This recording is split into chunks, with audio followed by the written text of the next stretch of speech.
মানকাছাৰৰ বিভিন্ন ঠাইত সাংসদ পুঁজিৰ 7টা ৰাস্তাৰ কামৰ আধাৰশিলা স্থাপন।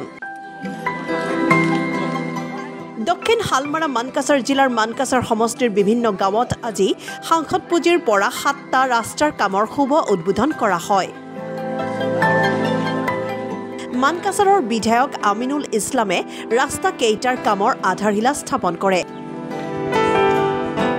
বিধায়কগৰাকীয়ে আজি পুৱা ফুলেৰচৰ, কানাইমাৰা, পুৰাণদিয়াৰা, ঝাওডাঙা, জোৰডাঙা, কুচনিমাৰা, ঝগৰাচৰ আৰু পানকাটা গাঁও পঞ্চায়তত এখনকৈ ৰাস্তাৰ কামৰ আধাৰশিলা স্থাপন কৰে। আজি আমাৰ সাংসদ হজৰত মৌলানা বদৰুদ্দিন আজমল সাহেবৰ MPLR ফাণ্ডৰ আমি আমাৰ সমষ্টিত আজি 7টাকৈ কামৰ শুভ উদ্বোধনী কৰিম। এইটো প্ৰথমটো কাম।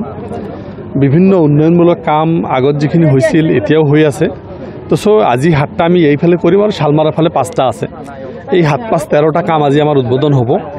যেহেতু নিৰ্বাচনী অধিসূচনা জাৰি কৰাৰ 2 দিনটো হ'ব, সেইকাৰণে আমি DC সাহেবে আমাক নিৰ্দেশ দিছে আপোনালোকে ইমিডিয়েট এইটো কৰাই দিয়ক, নহ'লে আপোনালোকে এটা বছৰ লেট হৈ যাব। আকৌ ইলেকশ্যনৰ পিছত বাৰিষা ছিজন হ'ব, তেতিয়া কাম কৰিব নোৱাৰিব। সেইকাৰণে কামটো ত্বৰান্বিত কৰাৰ কাৰণে আমি আজি উদ্বোধন কৰি আছোঁ।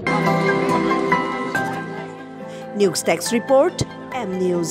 বিএনপি তারা বড় পয়সা ধরে দিচ্ছি, পয়সা এখন পর্যন্ত বিএনপি থেকে আসতে লেগেছিল 2 বছর আগে পয়সা আসেনি। উপায় না পায়া এবার বারে বারে করার জন্য MP ফান্ড থেকে